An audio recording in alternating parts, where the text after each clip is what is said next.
Nuevo de darles la bienvenida al Fórum Europa que organizamos con la colaboración de Red Eléctrica de España, BT y Asisa. Durante varios años este foro ha seguido muy atento la evolución política de nuestra ponente de hoy, doña Trinidad Jiménez, hoy ministra de Sanidad y Asuntos Sociales, a la que va a presentar el exministro don Bernat Soria. La tribuna es suya.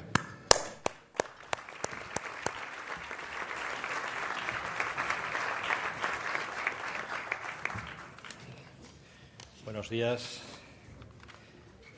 ministra, secretario de Organización, secretarios generales, Carmen. Estoy encantado de estar de nuevo con ustedes en un foro en el cual he participado en otras ocasiones. Un foro, por otra parte, necesario. La política es acción, pero la acción sin reflexión puede ser algo errático, aleatorio o incluso contradictorio. Estos foros son los que nos permiten analizar la reflexión que subyace a la acción. El papel que tengo hoy tiene una parte fácil y otra difícil. La parte fácil es presentar a la ministra, la parte difícil es hablar. La parte fácil es presentar a la ministra de Sanidad y Política Social, a Trinidad Jiménez García Herrera. Es una persona licenciada en Derecho, con una experiencia muy amplia en relaciones internacionales, a la que ha dedicado al ámbito internacional la mayor parte de su carrera política. La conclusión a la que llegaré al final es que es una política, un todoterreno, es decir, es una persona que sabe estar en política. En la Ejecutiva Federal, encargada de Relaciones Internacionales, encargada de Latinoamérica, vicepresidenta del Partido Socialista Europeo. Recuerdan ustedes, fue candidata en el 2003 al Ayuntamiento de Madrid, secretaria de Estado de Iberoamérica y desde el 7 de abril de 2009, hoy se cumplen 6 meses exactamente, la nueva ministra de Sanidad y Política Social. Esa es la parte fácil. La parte difícil es hablar, y es hablar porque quien les habla es el anterior ministro de Sanidad y Consumo. Como exministro, es muy difícil expresar opiniones. Si dices A porque dices A, si dices B porque dices B, con lo cual una buena solución es estar callado, que es lo que he hecho durante 6 meses, pero hoy me gustaría hacer una excepción de 1 minuto. Y es una excepción dedicada a mi equipo, que es ahora el equipo de la ministra de Sanidad y Política Social. Cuando hace 6 meses, una mañana me fui a Moncloa, cosa que no tiene nada de particular que un ministro vaya a Moncloa, a hablar con el presidente que siempre me ha mostrado su amistad y me la continúa mostrando, me contó los planes que tenía para el Gobierno y los planes que tenía para mí. Yo, de forma honesta, opiné sobre los planes que tenía para el Gobierno y además le conté que los planes que yo tenía para mí eran otros. Entonces, continuamos manteniendo una excelente relación, pero en ese momento los caminos ya no eran convergentes, tampoco divergentes, simplemente era otro camino. Yo ya sabía cuál era el damero después de mi conversación, obviamente no les voy a contar la conversación entera, y llegando al ministerio reuní a todo el mundo y les dije, se va a producir el cambio y os pido, por favor, que actuéis correctamente en lo que es un cambio de gobierno. ¿Qué quiere decir eso? Quiere decir que uno tiene que saber entrar y saber salir de los sitios. Les pedí que colaboraran y han colaborado todos. Y se lo pedí a gente a la cual le había pedido un esfuerzo adicional. 2 de ellos son catedráticos de universidad, otro era viceministro de Salud en un departamento en Canadá, saqué a otros 2 más del laboratorio. Es decir, era gente muy preparada, muy capaz. Y tuve la suerte de que ese equipo excepcional demostrara que es excepcional y continuara. Y, por lo tanto, quiero aprovechar que han pasado 6 meses para felicitarles. Cuando llega un nuevo ministro y se encuentra con un equipo excepcional, puede hacer 2 cosas. Si es una persona mediocre, lo primero que hace es quitárselos de encima, porque no quiere tener a gente excepcional alrededor. Pero si es una persona excepcional, como es Trinidad, entonces lo que hace es que se apoya en gente que también es excepcional. Por lo tanto, sirva esto como agradecimiento a mi equipo por lo bien que lo estáis haciendo, y para presentar a una persona excepcional, que es quien les va a hablar, Trinidad Jiménez. Muchas gracias.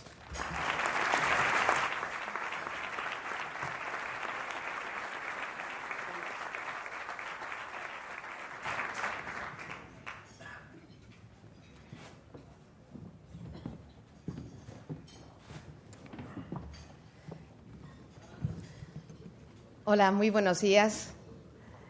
Secretarios de Estado, secretaria de Organización, consejeros, secretarios generales, su secretaria, querido Tomás, queridos amigos, queridas amigas, hay aquí también muchos embajadores, empresarios, presidentes de colegios profesionales, de sociedades científicas.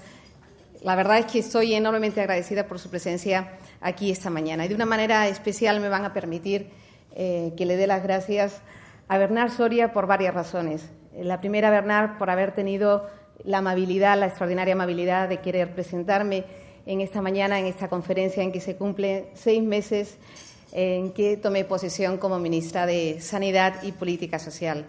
Y, en segundo lugar, por haberlo hecho de una manera tan generosa, tan cariñosa, que te agradezco de una manera especial y que, desde luego, quiero decirte que me siento muy honrada de haber tenido la oportunidad de hacerme cargo de un ministerio que tiene tantas implicaciones de tipo político, de tipo social, en general, para hacer del ministerio un referente del bienestar ciudadano, pero me siento además muy honrada de poder dar continuidad a muchas de las políticas que tú pusiste en marcha.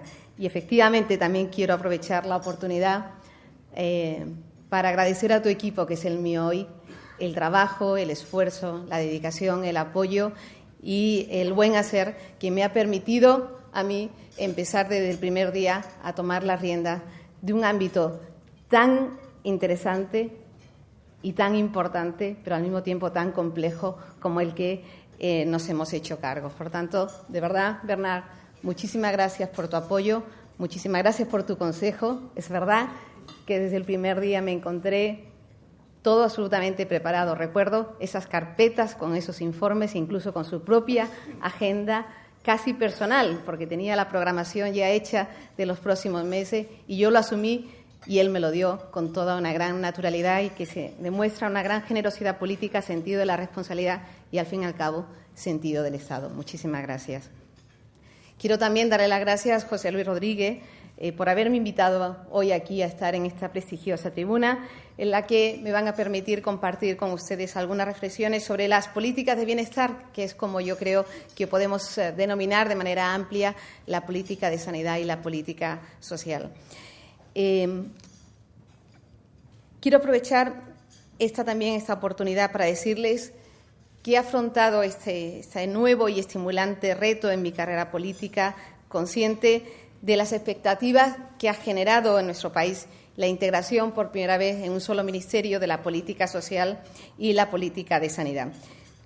Con esta integración, el ministerio se ha convertido en un ministerio, como decía antes, de referencia ciudadana, Ministerio de Bienestar, que tiene como misión seguir avanzando y garantizando una mayor calidad de vida a las personas de este país, además de contribuir a construir también, y ahí también me quiero centrar más adelante, es un ministerio que puede contribuir de manera muy importante a construir un nuevo orden productivo y un nuevo orden social.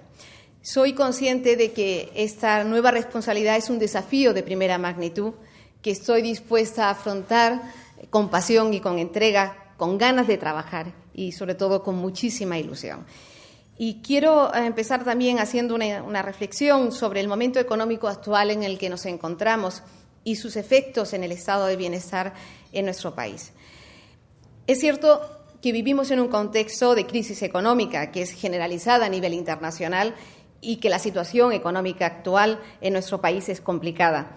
Pero precisamente en estos momentos de crisis es cuando se definen en el terreno de la política dos cuestiones que entiendo que son fundamentales. En primer lugar, y en lo que a mí me afecta como ministra de Sanidad y Política Social, ¿cuál es el modelo de estado del bienestar que vamos a tener a la salida de la crisis? Y, en segundo lugar, ¿cuál es el modelo económico que estamos forjando para el futuro? En cuanto al modelo del bienestar, no podemos permitir que los periodos de crisis económica sean una excusa para cometer recortes en protección social. No lo vamos a hacer y no lo estamos haciendo. Decir que en esta época es cuando tenemos que recortar el gasto dedicado a proteger a las personas más vulnerables, significaría renunciar a seguir construyendo un estado del bienestar que nos ha costado a todos los españoles, a todos los partidos, pues 30 años en construir. Muy al contrario, desde el Gobierno hemos optado por el mantenimiento y también por el fortalecimiento de las políticas de bienestar a través de una decidida apuesta por la generación de nuevos derechos y por el compromiso con la calidad también de los servicios públicos esenciales, como es el Sistema Nacional de Salud y el Sistema de Atención a la Dependencia. Tenemos la profunda convicción de que la política social es una variable fundamental en el bienestar de los ciudadanos, sobre todo, y quiero resaltarlo de una manera especial, en época de crisis económicas. Por ello, el presupuesto que el Gobierno dedicará a la protección social en el año 2010 supera, por sexto año consecutivo, el 50% de los presupuestos generales del Estado. Y en cuanto al modelo económico que vamos a tener en el futuro, también es decisiva la política que hagamos ahora y es decisiva la política que hagamos también desde este Ministerio de Sanidad y Política Social. El objetivo de promover una nueva economía sostenible, incidiendo en las políticas de conservación del medio ambiente, en la mayor eficiencia energética o en la mejora de formación de nuestros jóvenes, es un objetivo compartido por todos. Y en este nuevo modelo productivo, la política social, y esto es lo importante, debe dejar de ser contemplada exclusivamente desde la perspectiva del gasto. Señores y señoras, la política del Gobierno en el Sistema Nacional de Salud y en el Sistema de Atención Social son hoy, además de políticas de bienestar, una enorme inversión para el empleo y para la innovación. Constituyen una inversión rentable que produce beneficios cuantificables en la economía, incrementando el potencial productivo y el empleo de forma directa. Déjenme que les dé algunos datos para ilustrar la contribución de las políticas sanitarias y de bienestar social a esta nueva economía sostenible. En primer lugar, son políticas que generan empleo cualificado, estable y no deslocalizable. Por un lado, el sector sanitario, aquí hay muchos responsables del sector sanitario en nuestro país, supone el 5,85% del empleo total de nuestro país, con cerca de 1,2 millones de personas empleadas. Y, por otro lado, la llamada economía social o del tercer sector, con un papel preponderante en la protección social, es otro sector que sigue creando empleo, incluso en tiempos de crisis. Hasta ahora, 85.000 empleos, puestos de trabajo directo en el último año. En segundo lugar, estas políticas constituyen la principal fuente de financiación de sectores industriales altamente competitivos en términos de innovación, en términos de desarrollo, como es el caso de la industria farmacéutica, en la que invertimos más de 14.000 millones de euros anuales, o de la industria de tecnología sanitaria, en la que invertimos más de 6.000 millones de euros anuales. Se trata de fondos que suponen un enorme impulso a la I+D+I en España. Así, en términos globales, los sectores vinculados a las ciencias de la salud, biotecnología, medicina, también farmacia, representan ya cerca del 8% del PIB de nuestro país. Por ello, en un escenario de esfuerzo global por construir los patrones de crecimiento económico del siglo XXI, que deben estar orientados hacia la sostenibilidad y el aumento de la equidad, les invito a considerar los sistemas sociosanitarios como una empresa del conocimiento, mayoritariamente adaptada ya a un nuevo modelo productivo, como es el que proponemos desde el Gobierno, un modelo basado en la investigación, en el desarrollo y en la aplicación de las nuevas tecnologías, a la vez que conseguimos con ello, y ese es nuestro objetivo compartido, mayores cotas de bienestar para los ciudadanos. Señores, en este marco político que acabo de plantear, resulta fundamental a la hora de establecer nuestras prioridades y organizar los recursos disponibles para llevar a cabo la acción de Gobierno. Más aún si tenemos en cuenta algunos cambios que están transformando nuestra sociedad de manera sustanciales en las últimas décadas. Me refiero, por un lado, a que se están produciendo cambios demográficos. Esto es algo que todos somos conscientes. Estamos ante una sociedad, afortunadamente, con mayor esperanza de vida y también una sociedad con los más bajos niveles de natalidad que hemos tenido antes. Pero también, al lado de la esperanza, del aumento de la esperanza de vida, tenemos continuos avances tecnológicos y de investigación que nos permiten mejorar la calidad asistencial y también nos permite ganar en eficiencia en dicha atención asistencial. Esta es precisamente la segunda reflexión que quiero compartir con todos ustedes. En la actualidad cada vez vivimos más años, aún cuando tengamos enfermedades crónicas, no importa, vivimos más años y vivimos mejor, ya que tanto las nuevas tecnologías como los nuevos medicamentos nos ofrecen nuevas posibilidades de tratamiento de nuestras enfermedades y también, como consecuencia, tenemos una mayor calidad de vida. Esta situación origina nuevas necesidades y también origina nuevos desafíos al mantenimiento, a la sostenibilidad, al fortalecimiento de nuestro estado de bienestar. Esto ocurre en todos los países desarrollados. Por ello, considero que debemos hacer un esfuerzo permanente para adaptar, para adecuar las prestaciones y servicios que tiene que garantizar el Estado a esta nueva realidad, tanto en el ámbito sanitario como en el ámbito social. No solo para atender las nuevas necesidades, sino también para hacer más sostenible el sistema sanitario y de protección social. Lo hemos hecho sostenible en los últimos 30 años. Es una grande conquista de nuestro estado del bienestar y tenemos la determinación política de seguir haciéndolo sostenible para el futuro. Y esta determinación política se concreta en dos grandes prioridades de actuación. En primer lugar, la apuesta tecnológica y de integración de las nuevas tecnologías en los procesos asistenciales. Ya lo estamos haciendo, pero también el apoyo a la investigación. Y, en segundo lugar, la creación de un nuevo espacio de trabajo común, que es el espacio sociosanitario, que nos permitirá atender mejor a todos los ciudadanos y, sobre todo, ganar en eficiencia a la hora de poner a disposición dichos servicios. En relación a la primera de ellas, considero que la apuesta por las nuevas tecnologías y la investigación son ejes estratégicos que debemos saber utilizar para optimizar la inversión y potenciar siempre una gestión de calidad. De hecho, el compromiso de España con las tecnologías de la información y la comunicación para la salud, más conocido como eHealth, es claro y decidido. Fruto de ese compromiso es, por ejemplo, que el 100% de los centros sanitarios estén conectados por banda ancha, que el 97% ya en este momento de los médicos de atención primaria en España dispongan de historia digital de salud, que el 100% de los ciudadanos también en este momento estén registrados en la base de datos de tarjeta sanitaria consultable desde cualquier punto de nuestro país, y también la creación de un nodo central de comunicaciones telemáticas sanitarias con todas las regiones de nuestro país que permitan el intercambio instantáneo de información en salud en todo el territorio español. Estos desarrollos, sin duda alguna, mejoran la calidad, la seguridad y la accesibilidad de la sanidad española, pero también, insisto, generan innovación y competitividad para las empresas que en ello han participado. De hecho, durante la presidencia española de la Unión Europea, la eHealth ocupará un lugar destacado en nuestras líneas de trabajo y será objeto de una conferencia ministerial. Por cierto, Bernard, esta es una de las líneas estratégicas que tú comenzaste en el Ministerio y que ahora he tenido la oportunidad de desarrollar e implementar. Igualmente, en el ámbito de la investigación, quisiera destacar, a modo de ejemplo, dos asuntos que forman parte del espacio competencial del Ministerio de Sanidad y Política Social.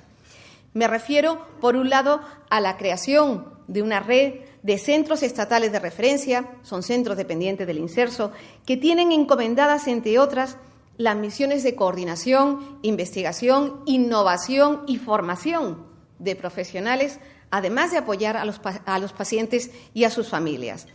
Y, por otro lado, también es importante el trabajo que estamos desarrollando en investigación en medicamentos huérfanos, es decir, aquellos medicamentos que tienen escaso interés desde el punto de vista comercial para la industria, pero que tienen un gran valor para todos aquellos que lo necesitan. En 2007 y 2008 hemos dedicado 37 millones de euros y acabamos de aprobar para 2009 un nuevo crédito de 16 millones de euros dedicado a esa investigación, a esos medicamentos huérfanos para tratar las 17.000 enfermedades que se agrupan bajo la denominación genérica de enfermedades raras.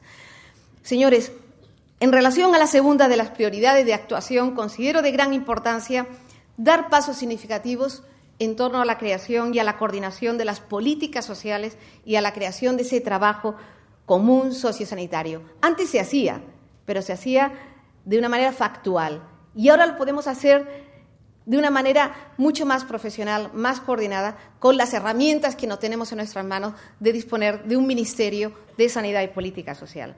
En este sentido, quiero anunciarles que vamos a iniciar, antes de que finalice este año, una amplia reflexión, ya lo estamos haciendo, para definir y concretar iniciativas en el ámbito sociosanitario que permitan dar respuesta a las necesidades de las personas dependientes y con patologías crónicas, que, como antes decía, son cada día más, desde una perspectiva integradora, en la que las políticas sanitarias y las políticas sociales estén presentes y estén coordinadas.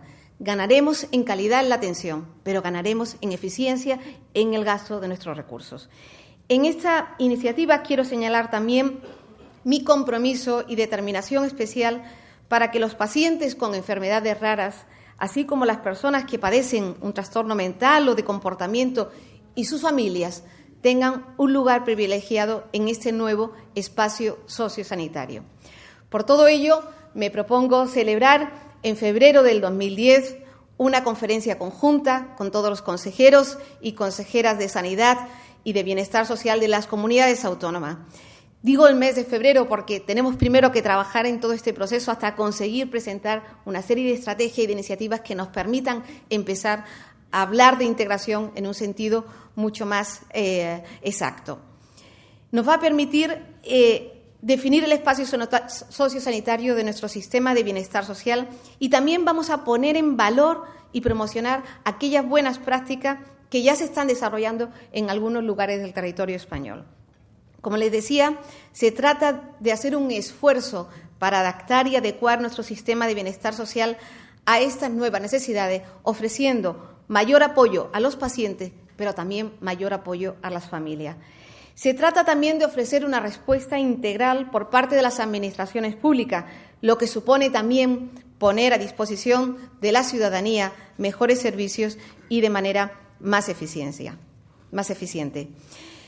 Precisamente la coordinación entre las distintas administraciones, sobre todo con las comunidades autónomas, que son las responsables de la gestión sanitaria y de la gestión de bienestar social, es hoy en día el factor clave para llevar a cabo estas y otras prioridades. La coordinación se ha convertido en el elemento fundamental, en el eje del trabajo que realizamos desde el Gobierno central.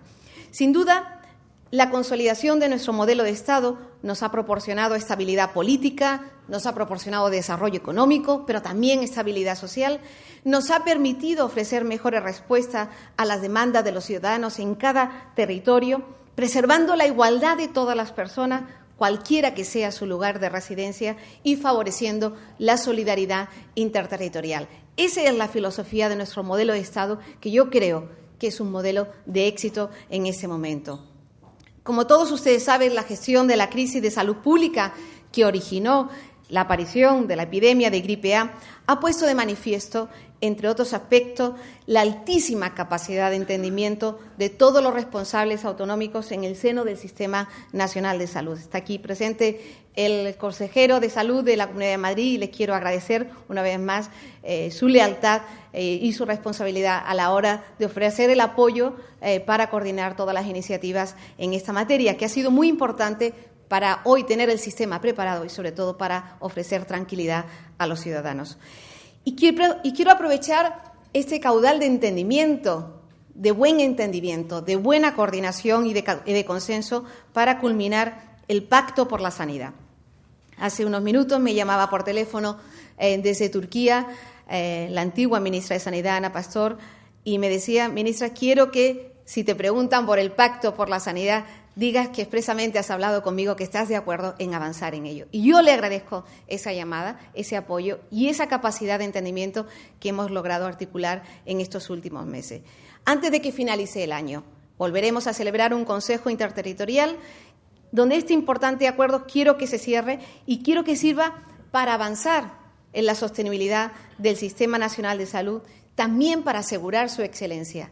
Quiero insistir en que llevamos 30 años sosteniendo, manteniendo, ampliando, fortaleciendo, absorbiendo incluso la capacidad innovadora que hemos tenido en los últimos años para hacer y mantener nuestro Sistema Nacional de Salud. Y tenemos que asegurar su excelencia, su calidad y también su equidad. Tenemos una cartera básica de prestaciones que nos ha permitido irla ampliando, pero sobre todo lo hemos hecho de una manera equitativa para todos los españoles, independientemente del territorio en que residan.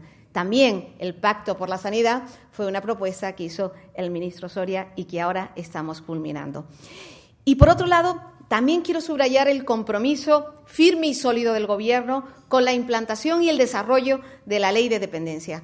Como saben, la ley tiene por finalidad principal la puesta en marcha de una red de servicios y prestaciones económicas que permita configurar, tal y como nos señala la ley, en el año 2015 un verdadero sistema de protección para las personas en situación de dependencia.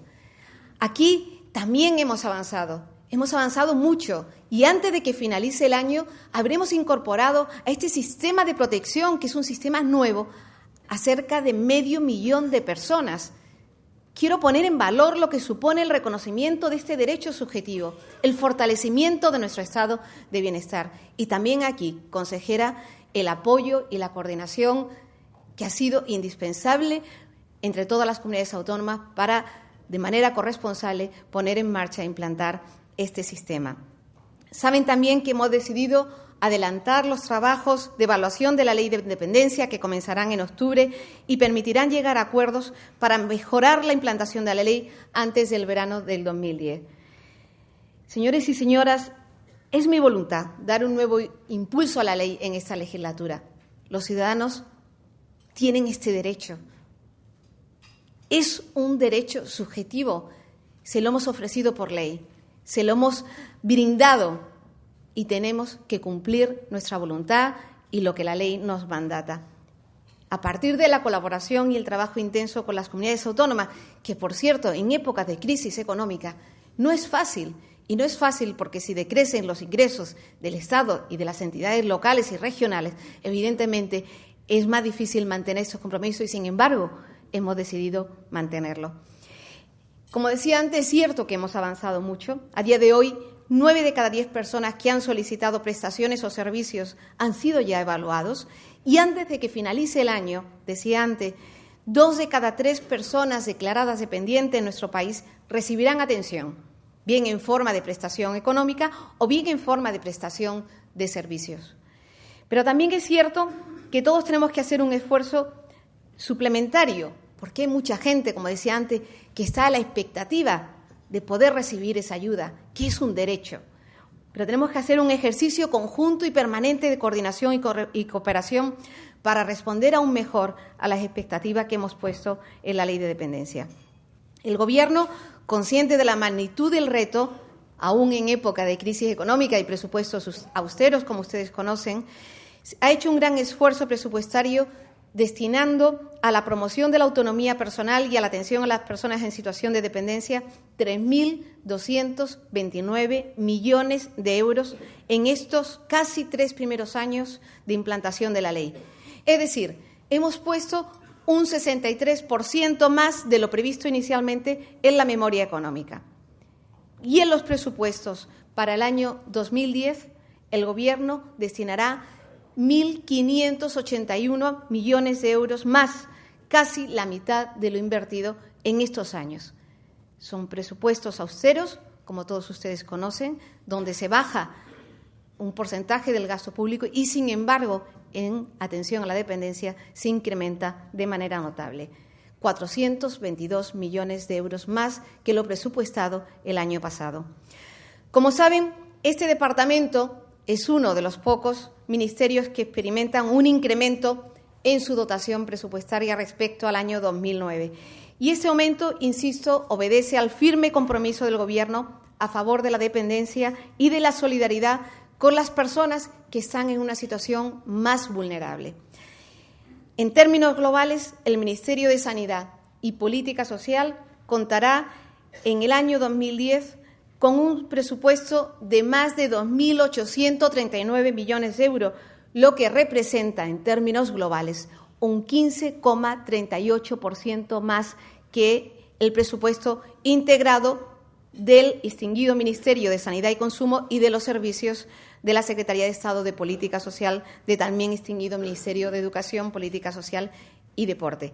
Por tanto, en unos presupuestos austeros, les insisto, más del 15% de incremento para este ministerio que es el referente del bienestar, este Ministerio de Sanidad y Política Social, que es la apuesta decidida por las políticas sociales de este Gobierno. Como decía, se trata de unos presupuestos austeros, comprometidos con el cambio de modelo productivo que nos ha de permitir crecer de forma equilibrada y sostenible y generar empleos de calidad. Y también unos presupuestos, como decía antes, con un marcado carácter solidario para garantizar la protección social de los sectores más vulnerables, pero también la sostenibilidad de nuestro sistema nacional de salud. En materia de política de sanidad, las actuaciones del Ministerio se dirigen a dotar de mayor cohesión y calidad al Sistema Nacional de Salud. En este sentido, quiero destacar dos elementos claves para su cohesión y vertebración. Por un lado, los 99 millones de euros del Fondo de Cohesión Sanitaria, que es una cifra que se mantiene igual respecto al 2009, que tiene además carácter ampliable y que permite atender necesidades futuras. Por tanto, es una señal de qué queremos garantizar en nuestro sistema. Y, por otro lado, los casi 45 millones del Plan de Calidad, que dentro de este Plan de Calidad destaca la ejecución del proyecto Sanidad en Línea con una dotación de 13,2 millones de euros, por el que se sigue desarrollando, como antes iniciaba mi intervención, los programas para la historia clínica digital y la receta electrónica.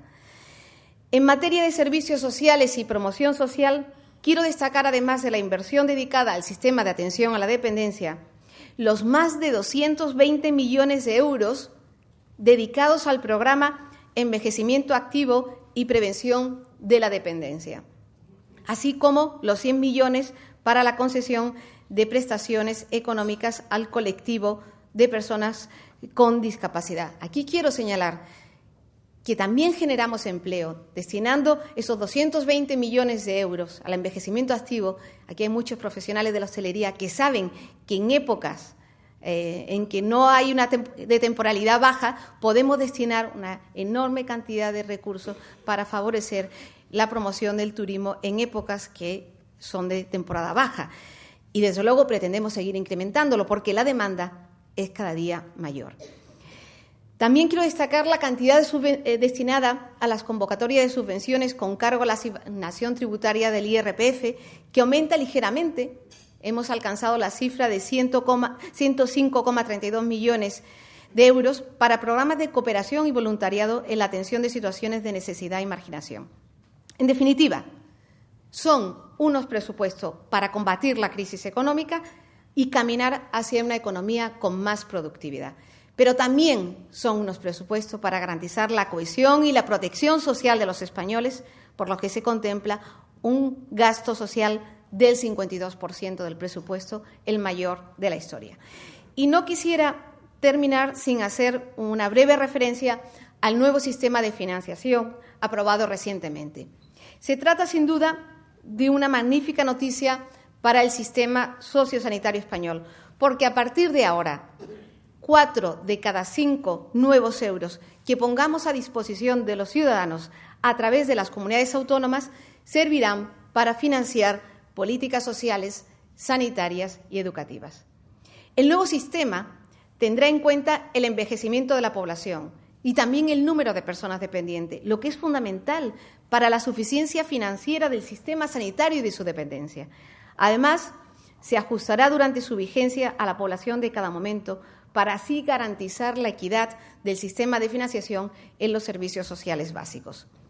Esta mejora de la financiación sanitaria y de las políticas sociales era un compromiso del Gobierno que hemos logrado cumplir. Quiero insistir en que se trata de una apuesta por el mantenimiento del estado del bienestar, porque garantiza que todos los ciudadanos españoles accedan por igual a los servicios públicos fundamentales, residan donde residan, y porque refuerza económicamente a las comunidades autónomas para dotarlas de suficiencia financiera en educación, sanidad y políticas sociales. Además, esta nueva transferencia de recursos supone una mejora de la calidad de vida y el bienestar de los ciudadanos al mejorar los servicios básicos, una mejora de la competitividad de nuestro país al poder dar más fondos a la educación pública y un fuerte estímulo para el empleo al destinar más recursos a los sistemas sanitarios y de dependencia. En fin, señores y señoras, amigos y amigas, aspiro a responder a los problemas del presente con solvencia, pero también aspiro a hacer política social con una mirada hacia el futuro, porque coincido con Winston Churchill cuando proclamaba la necesidad de trabajar en política pensando también en las próximas generaciones y no solo en las próximas elecciones. Muchas gracias.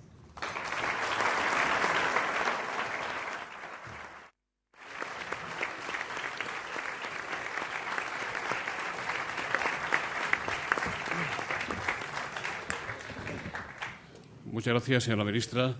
El moderador del coloquio de hoy será nuevamente don Antonio San José, director del programa de CNN Cara a Cara. Muchas gracias, José Luis. Muy buenos días a todos. Hay muchas preguntas, ministra, por lo tanto, le rogaría la mayor concreción posible en la respuesta a cada una de ellas para que podamos formular pues, la mayor cantidad de las cuestiones que han llegado hasta la mesa del moderador.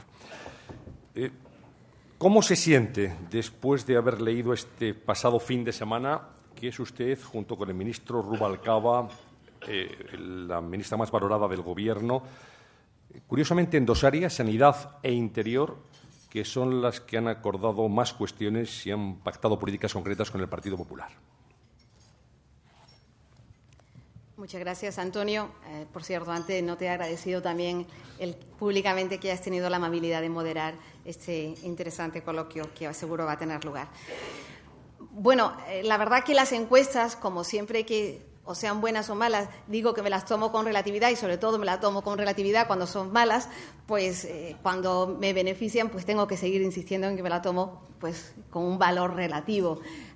Es verdad que la coyuntura de gestionar la crisis de la gripe A, hacerlo de manera coordinada, consensuada, es evidente que ha generado un sentimiento de aprobación por parte de los ciudadanos que ante situaciones de dificultad quieren ver a la clase política trabajando de manera coordinada y con lealtad, y eso ha permitido el que obtenga una valoración buena en este momento.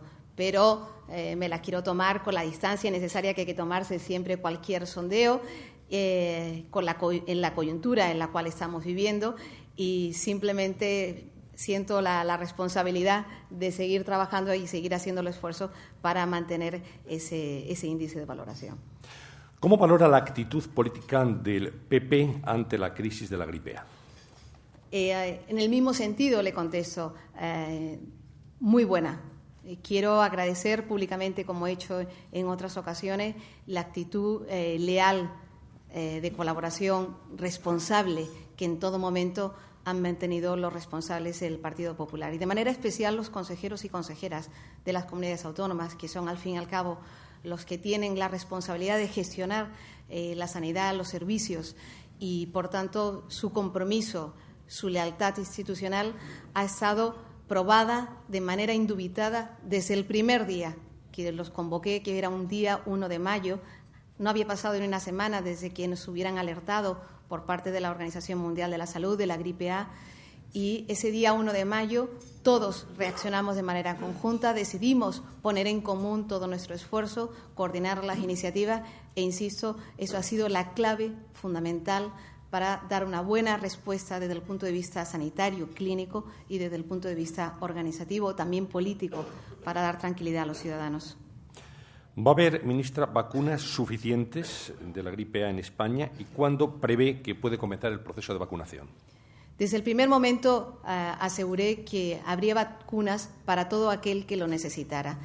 Hemos hecho una compra de vacunas de manera coordinada, de manera centralizada con todas las comunidades autónomas de 37 millones de dosis, es decir, para cubrir, si hubiera que poner 2 dosis, al 40% de la población, es decir, hay más que suficiente. Pero en un momento dado, viendo que había una cierta preocupación ciudadana, el Gobierno incluso hizo una reserva adicional de unas dosis más para cubrir al 20% más de la población y, si fuera necesario, llegar al 60%, para evitar que hubiera preocupación sobre la posibilidad de que tuviéramos o no vacuna. Quiero decir con esto que en este momento tenemos una reserva suficiente, una compra suficiente como para vacunar a todo aquel que lo necesite. Y es la Comisión de Salud Pública la que hace la propuesta de a quiénes hay que vacunar y se traslada la propuesta a la Comisión de Salud Pública al Consejo Interterritorial, que, como todos ustedes saben, en este momento ha definido el que se vacunen en este momento al personal sanitario, a las personas, a los enfermos crónicos a partir de 6 meses, a las mujeres embarazadas y a las fuerzas y cuerpos de seguridad del Estado. Si fuera necesario ampliar el espectro de vacunación, así se hará, pero cuando haya un mayor conocimiento de la enfermedad, una mayor evidencia científica de la necesidad de ampliar a estos grupos de población de riesgo. Le preguntaba también cuándo prevé que pueda comenzar el proceso. En este momento ya evidentemente estamos recibiendo las primeras dosis por parte de las compañías farmacéuticas. Son ellos los que tienen centralizado el envío y la recepción de las primeras dosis. Desde el momento en que nos sentemos con el Consejo Interterritorial, que previsiblemente será el próximo día 22, definiremos la fecha de comienzo de la vacunación de la gripe A, que tendremos que esperar a que termine la vacunación de la gripe estacional, la gripe de todos los años. Calculamos que podemos terminar hacia los últimos días de octubre, primeros de noviembre, la vacunación de la gripe estacional, y a partir de ese momento con las comunidades autónomas nos pondremos de acuerdo para iniciar todas el mismo día el inicio de la vacunación estacional, de la vacunación de la gripe A, que estimamos que puede estar en la primera quincena del mes de noviembre. ¿Podría venderse el Tamiflu en las farmacias, como piden algunos sectores médicos de nuestro país? En un principio decidimos que los antivirales se dispensaran exclusivamente en las oficinas de farmacia hospitalaria para evitar, en un momento de desconocimiento de la enfermedad, de una cierta alarma, que hubiera un acopio indebido de los antivirales y que, por otro lado, hubiera un uso racional de los mismos por parte de los máximos responsables, que eran los clínicos los que tenían que determinar su dispensación. En este momento creemos que las circunstancias han cambiado, han variado, no hay ya esa alarma, ni hay tampoco riesgo de que pueda haber un acopio indebido o un uso indebido del medicamento que generara resistencias al virus y, por tanto, de común acuerdo también con las comunidades autónomas, estamos evaluando esta posibilidad, como ya lo habíamos planteado en el último Consejo Interterritorial. Por tanto, desde mi punto de vista, hay condiciones para que vuelva a dispensarse en las farmacias y esto será una decisión que se tome de acuerdo a la propuesta que haga el subcomité de antivirales al Consejo Interterritorial y, por tanto, previsiblemente se pueda tomar esta decisión. Es una ministra, como decíamos antes, bien valorada en las encuestas. ¿La etapa política de Trinidad Jiménez en Madrid está definitivamente cerrada o podría tener continuidad en el futuro? Está cerrada. Ha sido una etapa de las más bonitas en mi vida, en la cual yo tengo un cariño especial, un recuerdo especial. Aquí hay presente algunos concejales que estuvieron conmigo acompañándome en mi etapa del Ayuntamiento de Madrid. Fue un gran privilegio, un gran honor tener la posibilidad de encabezar la candidatura a la Alcaldía de Madrid.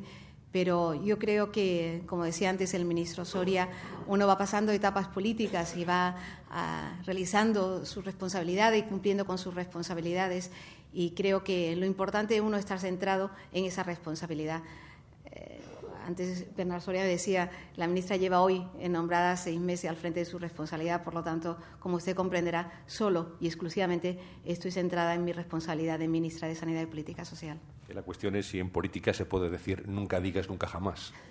Esas son cosas que normalmente se dicen en las películas. Bueno, su colega de Estados Unidos prevé gravar con un impuesto las bebidas azucaradas, los refrescos, que son una causa objetiva clara de la obesidad infantil. Con ese impuesto financiar los gastos sanitarios. ¿Cabría hacer algo parecido en España? No hemos planteado nada parecido.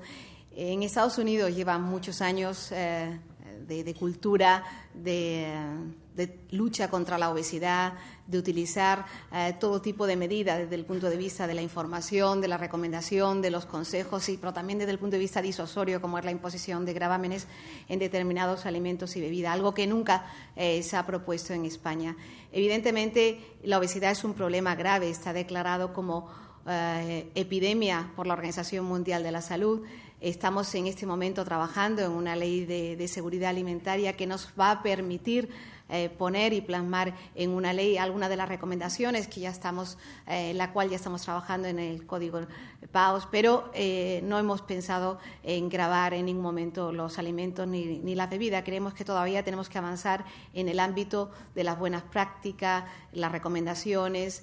Tenemos que trabajar en el campo de la educación, sobre todo porque es importante que trabajemos sobre todo con los niños, enseñarles a adquirir hábitos de vida saludable, no solamente en los alimentos y en la bebida, sino también en la práctica del ejercicio físico, pero siendo conscientes de que es un problema grave el que existe en nuestro país de obesidad, que es una enfermedad que acorta la vida, que genera un enorme gasto sanitario y gasto farmacéutico, y que tenemos la obligación, como responsables de la salud pública de la ciudadanía, de ofrecer respuesta a este problema y esta enfermedad del siglo XXI. ¿Se siente satisfecha de la aplicación de la ley de la discapacidad? ¿La crisis está afectando a su desarrollo? Es una ley más amplia, es la ley de la autonomía personal y para la atención de la dependencia. Yo creo que, considerando que es una ley que se puso en marcha, que se aprobó hace 2 años y medio, hace casi 3 años, que su desarrollo y puesta en marcha lleva apenas 2 años, que hemos tenido que hacer todos un gran esfuerzo, que el mayor esfuerzo además ha tenido que hacerse en el año 2009, que es un año donde hubo una bajada de los ingresos, tanto del Estado como de las comunidades autónomas. Teniendo en cuenta toda esta circunstancia, le puedo afirmar que sí, estoy satisfecha de conseguir que al menos cuando acabe el año 500.000 de personas pudieran haberse incorporado al sistema. Es verdad que en el ámbito de los servicios sociales, de las prestaciones sociales, uno nunca puede estar suficientemente satisfecho, puesto que las necesidades son infinitas, son amplias, pero sí que estoy satisfecha, en primer lugar, de que todos los partidos políticos hayamos conseguido ponernos de acuerdo en poner en marcha un nuevo derecho subjetivo, y, en segundo lugar, porque a pesar de las dificultades, la apuesta por el desarrollo de la ley de dependencia ha sido firme y clara desde el primer momento. Bien, hay muchas preguntas, como le decía, de los asistentes al desayuno. Coral La Rosa, de Informativos Telecinco, le dice: se ha producido una nueva víctima mortal por el virus de la gripe A que no tenía patología previa, y subraya, no tenía patología previa. ¿Seguimos en este sentido dentro de la normalidad? Seguimos dentro de la normalidad cuando hay un nuevo virus en presencia y una nueva enfermedad.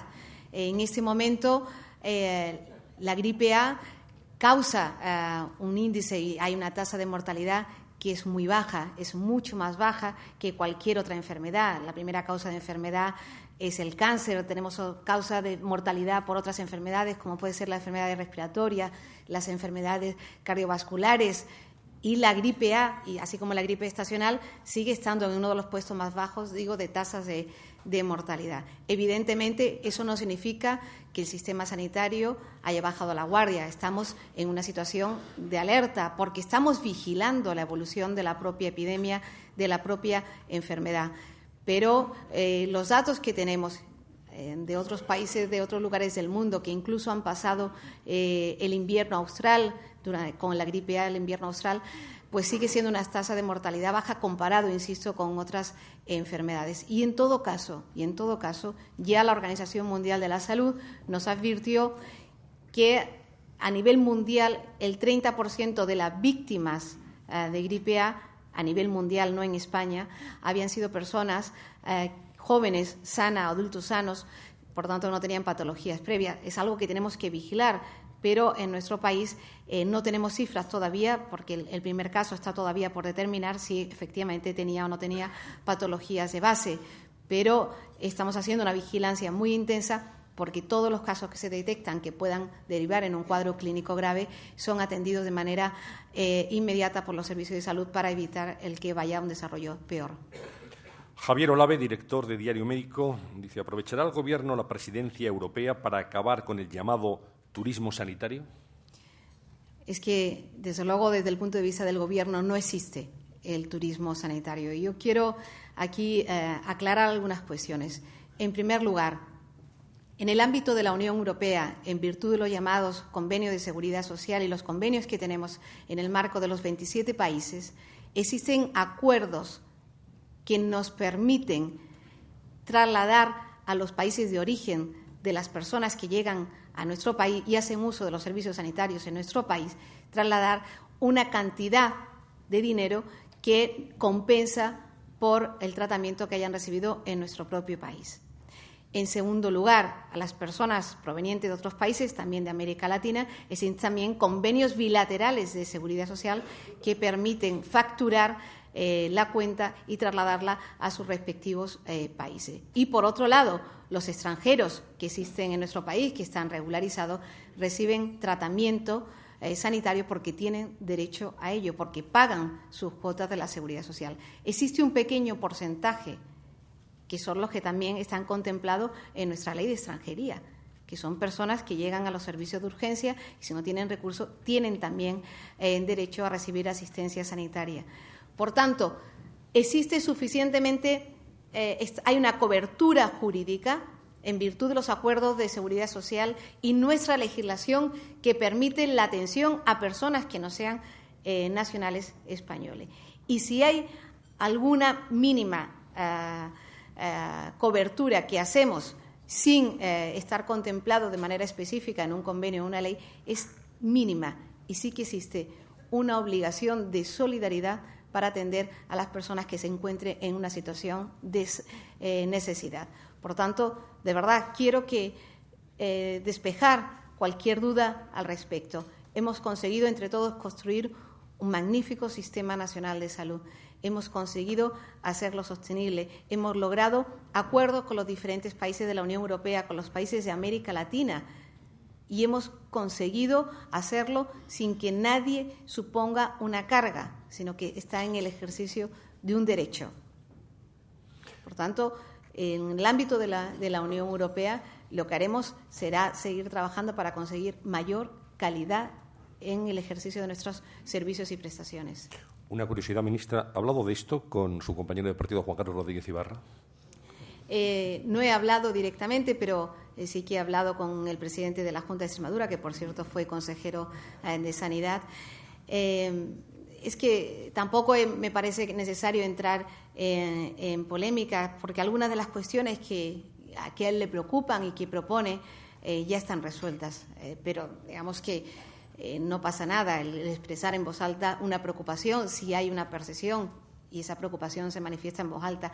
Lo único que he creído necesario es deshacer algunas dudas, porque muchas de las cuestiones que el propio presidente Ibarra propuso están ya resueltas en la actualidad.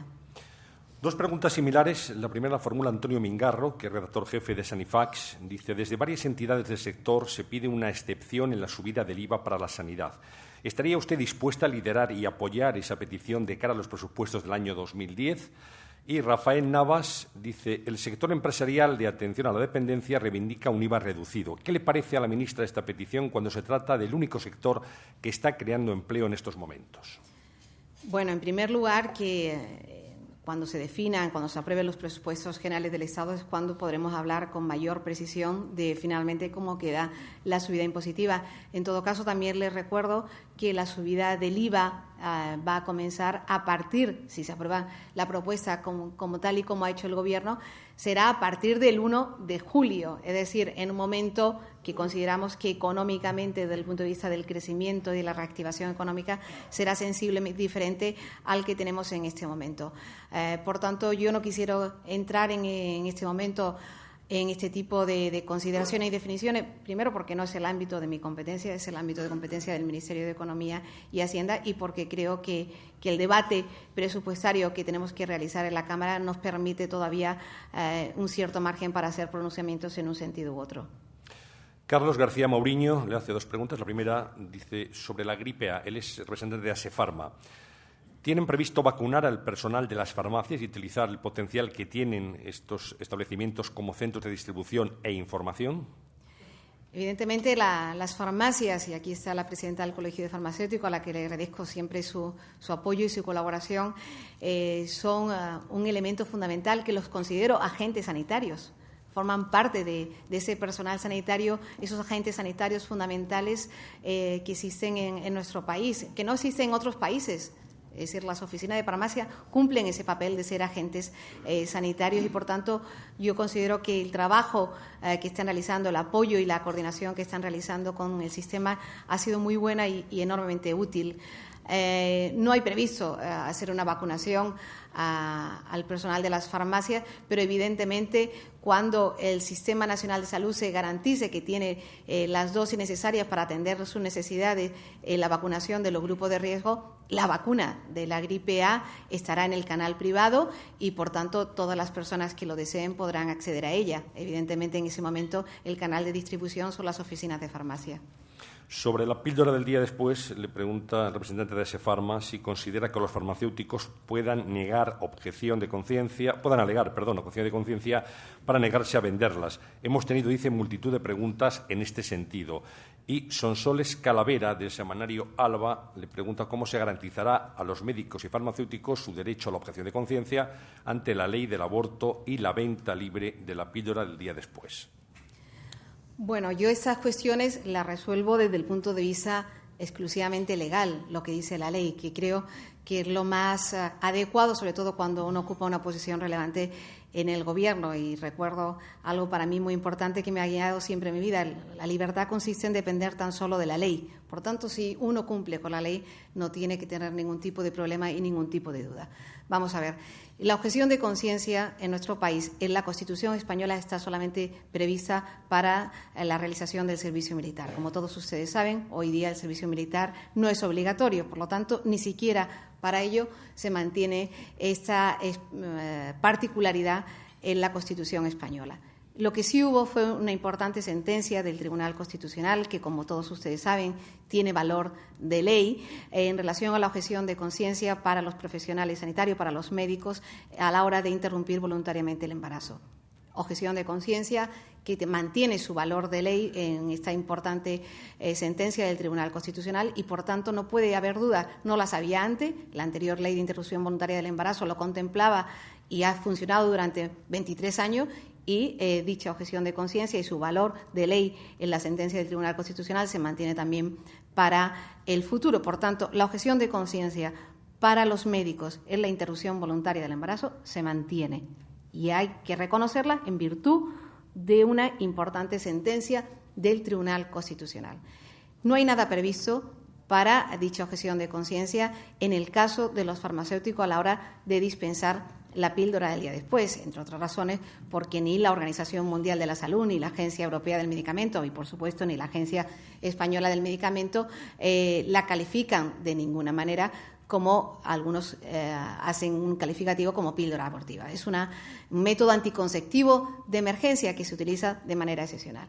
No obstante, es evidente que de las 21.000 oficinas de farmacia que existen en nuestro país, algún farmacéutico pudiera negarse a dispensarla en sus oficinas. Yo creo que no existe ningún problema porque, evidentemente, si existen 21.000 oficinas de farmacia en nuestro país, existe suficiente capacidad para acceder a la misma acudiendo a la farmacia de al lado. Pero, como tal, desde el punto de vista legal, no existe esa objeción para las farmacias No existe desde el punto de vista legal, aunque, insisto, existe libertad para dispensar o no dispensar. Quiero hacer algunas precisiones, si me lo permite, moderador, sobre la dispensación de la píldora. Vamos a ver, en nuestro país, en la Agencia Española del Medicamento, se distinguen, se califican los medicamentos de dos maneras: aquellos que necesitan prescripción médica y aquellos que no necesitan prescripción médica. La píldora del día después, la píldora poscoital, se ha definido como medicamento que no necesita prescripción médica. Por tanto, los farmacéuticos tienen la obligación de dispensarla en las condiciones que la Agencia Española del Medicamento decide.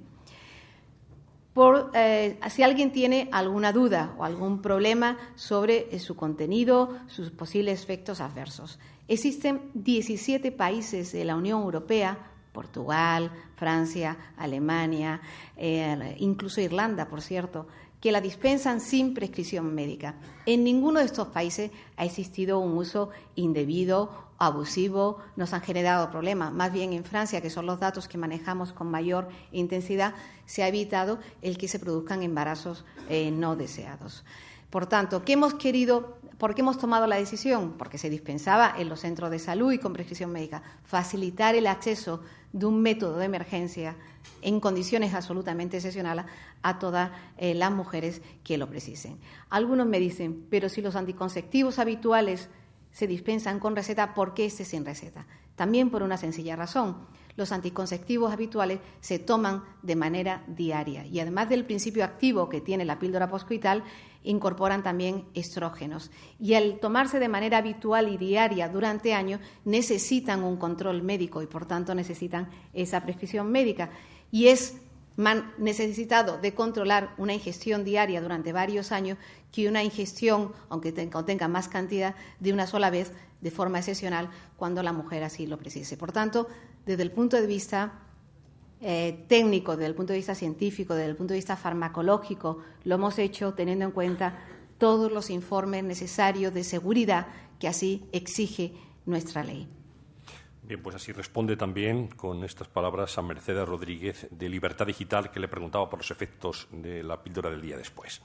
José Manuel González Huesa, director de Servimedia, dice: en el momento actual de especial dificultad económica, ha llegado la hora de abordar en serio el futuro del sistema sanitario público español. La Comunidad de Madrid aún tramita ayudas a la dependencia solicitadas en el año 2007.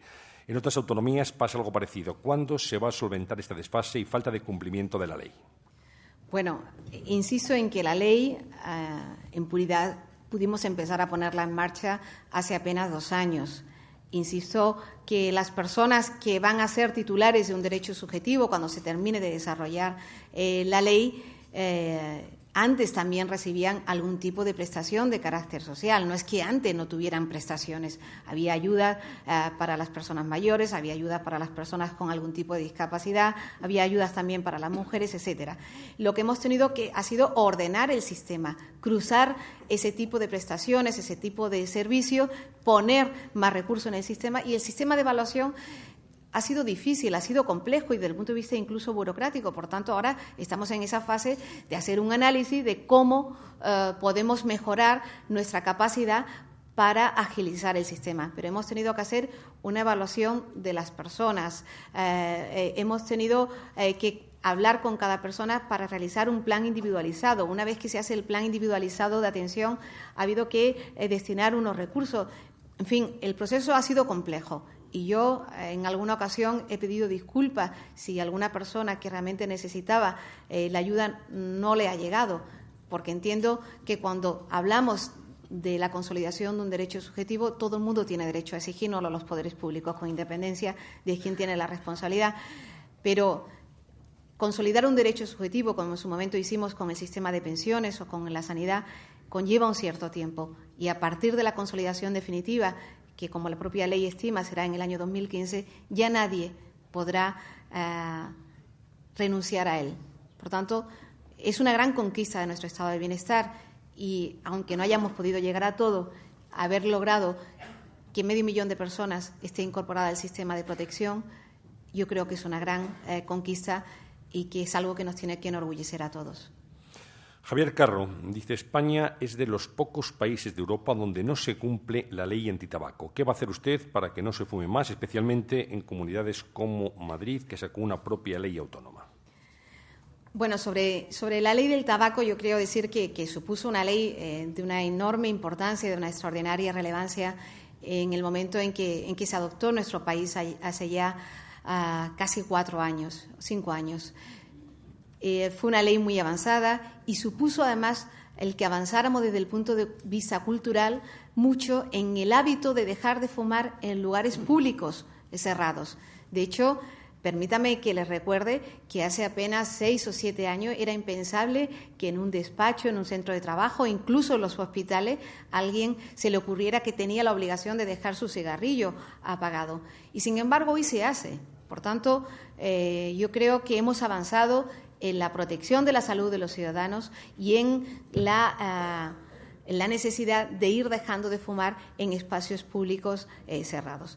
En este momento en que ya hemos terminado de evaluar la ley, hemos visto que hay muchos espacios públicos cerrados donde se sigue fumando y que, por tanto, se perjudica la salud de aquellos que no fumamos. No solamente los que podemos escoger libremente el acudir o no a un establecimiento, sino incluso, sobre todo, a los empleados del sector de la hostelería que tienen obligatoriamente que permanecer en estos establecimientos. Con el proceso de evaluación hemos visto que, aunque dejamos libertad para que se fumara o no se fumara, hemos visto que 4 de cada 5 establecimientos se fuma, con lo cual el aire que respiramos es nocivo para nuestra salud. Produce una mortalidad alta, como todos ustedes saben, el abuso y el consumo del tabaco, más alta, por cierto, que la gripe A y algunas otras enfermedades, y que, por tanto, nuestra obligación como autoridad sanitaria es proteger la salud de los ciudadanos y avanzar en esos espacios saludables que tenemos que procurar a nuestra ciudadanía. Este es el sentido en el cual hemos hecho una propuesta de prohibir fumar en todos los establecimientos públicos cerrados, en el ánimo de avanzar en ese hábito de vida saludable, en esa protección de la salud de los ciudadanos y, sobre todo, teniendo en cuenta que el 27% de población es el que fuma, el resto no fuma, y que también hay que pensar en ese restante grupo de población que también tiene derecho a acudir a locales y establecimientos y respirar un aire que no perjudique su salud. Pero lo queremos hacer con consenso. De hecho, estoy hablando con todas las fuerzas políticas. Lo quiero hacer también en contacto con los sectores que puedan estar más afectados y, sobre todo, transmitir un mensaje de tranquilidad. Se ha hecho en Italia recientemente, se ha hecho en Irlanda, se ha hecho en el Reino Unido, se ha hecho en Argentina o se ha hecho en Turquía, por poner países más alejados. Y todas las evaluaciones económicas que hemos pedido y que hemos recibido nos dicen que no ha perjudicado en ningún momento ni ha tenido ningún efecto en el sector de la hostelería, en bares y restaurantes, porque todos están en condiciones de igualdad. Por tanto, la gente sigue acudiendo con toda normalidad, simplemente que respiramos un aire más puro y más saludable. Y quiero insistir en que nuestras decisiones tienen que ver con la salud pública. Y es bueno el que tomemos y avancemos en este tipo de decisiones, que además son las decisiones que la propia Unión Europea nos va a obligar a tomar en apenas 2 años. Marta Arias, de UNICEF, dice: nos preocupa el impacto de la crisis actual sobre la infancia. Ya hay datos sobre su especial vulnerabilidad. Dentro de la apuesta del Gobierno por la inversión social, ¿hay previsiones específicas al respecto? Sobre la infancia entran dentro de las apuestas y las iniciativas que el Gobierno ha adoptado en el ámbito de las políticas sociales en general y en el ámbito de las familias en particular. Somos conscientes de que ha habido familias y personas que se han quedado sin empleo, que incluso han agotado su prestación por desempleo, y es la razón por la cual el Gobierno ha decidido tomar ha tomado una decisión tan importante y con tanto impacto desde el punto de vista social, como es ampliar la protección por desempleo en 420 euros más durante 6 meses, precisamente para evitar la situación de vulnerabilidad de la familia y, sobre todo, en particular, de los niños. Pero las medidas que están tomadas en el ámbito de crisis para proteger a ese sector tan vulnerable de la población están tomadas dentro del ámbito general de la protección social y a las familias que hemos ido tomando, como también determinadas prestaciones económicas, como la decisión del cheque bebé y otras decisiones como la ampliación del permiso de maternidad y de paternidad. En fin, son decisiones que van enmarcadas dentro del ámbito de las familias y de carácter social amplio para proteger a los niños. Fátima Aburto, vicepresidenta de la Consejería de Sanidad y Asuntos Sociales, dice: la entrada de capital privado en la gestión y provisión de servicios encarece el servicio o lo abarata. ¿Cómo repercute en la calidad? En principio no tiene que tener consecuencias o no debería tener consecuencias. En todo caso, la incorporación de la gestión privada todavía lleva poco tiempo como para hacer una evaluación que nos permita definir cómo ha funcionado en su globalidad. En principio no tiene por qué tener ninguna incidencia en la calidad ni en el coste. Digo en principio porque tenemos muy buenos profesionales en todos los ámbitos que ofrecen buenos servicios. Yo soy partidaria de una gestión pública, porque entendemos que desde el ámbito público tenemos más posibilidades de prestar con una mayor eficiencia, con menos recursos, una prestación que evidentemente tiene un carácter universal. Tenemos que esperar algo más de tiempo para hacer una evaluación definitiva de cómo finalmente la colaboración público-privada ha podido ser más beneficioso en unos ámbitos o en otros, pero necesitamos algo más de tiempo para hacer esa valoración. Bueno, vamos con las últimas 3 preguntas. ¿Qué opina de la ley que promueve la Comunidad de Madrid para la libre elección de médico en algunas especialidades concretas? ¿Debería ampliarse a todas las especialidades? En principio, en el Sistema Nacional de Salud tomamos la decisión de no incluir la libre elección de especialistas por las dificultades de la gestión que ello llevaba, ¿no? Pero tenemos también que esperar un poco de tiempo para ver exactamente en qué especialidades, en qué ámbitos y de qué manera eso puede incidir sobre la gestión general de la sanidad. Para nosotros lo importante es que los ciudadanos sean atendidos de la mejor manera en el menor tiempo posible, reducir las listas de espera, etcétera. Creo que la libre elección de especialistas no es una prioridad, puesto que nuestro sistema garantiza el acceso de todos los pacientes a un determinado servicio, una determinada prestación sanitaria, que esas indicaciones de determinados especialistas tienen que venir hechas por los propios profesionales, que son los que están en mejores condiciones de determinar indicaciones al paciente sobre qué profesional debe atenderlo. Es una reflexión que no solamente está en la Comunidad de Madrid, es una reflexión que forma parte también del debate sobre el sistema sanitario en el ámbito de la Unión Europea.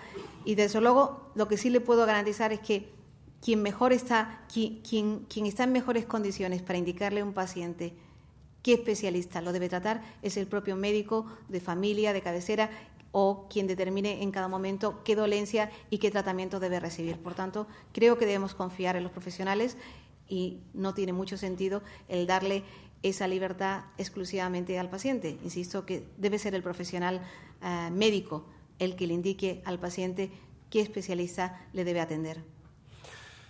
Antonio Pomares, de la CECU, dice: ¿por qué no se potencia a las asociaciones de consumidores? Y José Ángel Pedraza, de Mercado de Dinero, dice: ¿considera que el consumo es un asunto secundario en su departamento, ahora que incluso ha desaparecido el nombre de la denominación oficial de este ministerio? Bueno, le quiero solamente decir, una cuestión de forma, que el nombre lo mantenemos. De hecho, tenemos un secretario general de Política Social y Consumo, que está ahí sentado en aquella mesa. Tenemos una Dirección General de Consumo, que también la tenemos sentada en otra mesa, la directora, y tenemos un decidido propósito, una voluntad política muy firme, y le puedo asegurar que yo me siento ministra de Sanidad, Política Social y Consumo, porque trabajo mucho con las organizaciones de consumidores. Me parece un ámbito fundamental en el que, desde el punto de vista ciudadano y democrático, tenemos que avanzar y tenemos que desarrollar. Lo estamos haciendo, estamos teniendo, insisto, una colaboración extraordinaria con las organizaciones de consumidores, estamos avanzando mucho desde el punto de vista legal, porque además está enormemente conectado nuestro trabajo desde el punto de vista sanitario, desde el punto de vista de las políticas sociales, con la protección de los consumidores. Por tanto, les puedo asegurar que tenemos la máxima implicación y el máximo compromiso, no solamente desde el punto de vista de la nomenclatura, sino desde el punto de vista político y sustantivo. Bueno, y la última de las preguntas que caben, porque si no estaríamos aquí hasta la hora del aperitivo, por lo menos. María Victoria Longares, de Ciudadanos, dice: ¿cuándo se va a implantar una tarjeta sanitaria común para todas las comunidades autónomas? Estamos en ello, estamos desarrollándola en este momento. De hecho, hace 2 días tuve oportunidad, ayer, de estar en las Islas Baleares. Me dieron una tarjeta sanitaria de las Islas Baleares que puede tener también compatibilidad con el sistema aquí en Madrid. Eso es una de los ejercicios más importantes, de las estrategias más importantes que puso en marcha el ministro Soria, que forma parte de nuestro plan de calidad dentro de nuestra agencia de calidad, que ha supuesto una inversión de más de 200 millones de euros desde el año pasado y que va a ser compatible no solamente en nuestras tarjetas sanitarias, sino que va a garantizar que cualquier persona, vaya donde vaya, a cualquier lugar del territorio, el médico pueda conocer en tiempo real la historia clínica del paciente, garantizando así no solamente el poder conocer dicha historia, sino acceder también a sus pruebas diagnósticas sin tener que repetirla, garantizando así una prestación de mayor calidad y, sobre todo, de mayor seguridad. Cuando finalice el año 2010, ya tendremos el sistema implantado en todas las comunidades autónomas. Muy bien, pues le quiero agradecer, ministra, su presencia en este desayuno y le doy la palabra a don Enrique Porres para que cierre este acto en nombre de los patrocinadores. Muy bien. Es para mí, en mi condición de médico, un verdadero placer y una satisfacción especial poder despedir este acto en el que contamos con la ministra de Sanidad, en nombre de British Telecom, de Red Eléctrica Española y de Asisa. En primer lugar, me permite agradecerle las facilidades que ha dado para estar hoy entre nosotros, pero también felicitarla por el estilo y el lenguaje con el que ha aterrizado en nuestro sector. Nuestro sector, que es un sector de servicios, es muy sensible al lenguaje de los políticos porque vive permanentemente en la tensión que viven todos los sectores de servicio entre lo que se desearía hacer y lo que verdaderamente se puede hacer. Y lo primero que suele necesitar es que quienes están al frente de las responsabilidades trasladen una imagen de serenidad, de capacidad de consenso, de capacidad de conciliación y de voluntad de afrontar la solución de los problemas. Y en esta primera etapa, en estos primeros 6 meses, hemos visto que ha habido una capacidad creciente de coordinación a través del Consejo Interterritorial de Salud para afrontar los primeros problemas urgentes que se presentaban en el sector con motivo de la aparición de la gripe A. En ese sentido, yo lo único que quiero es aprovechar la ocasión para animar a la ministra de Sanidad a continuar en esa línea, a buscar los consensos necesarios para que todos los agentes que trabajamos permanentemente en el sector sanitario tengamos la oportunidad de colaborar y de contribuir a la mejora de nuestro sistema sanitario y que tenga toda la suerte del mundo. Muchas gracias, ministra.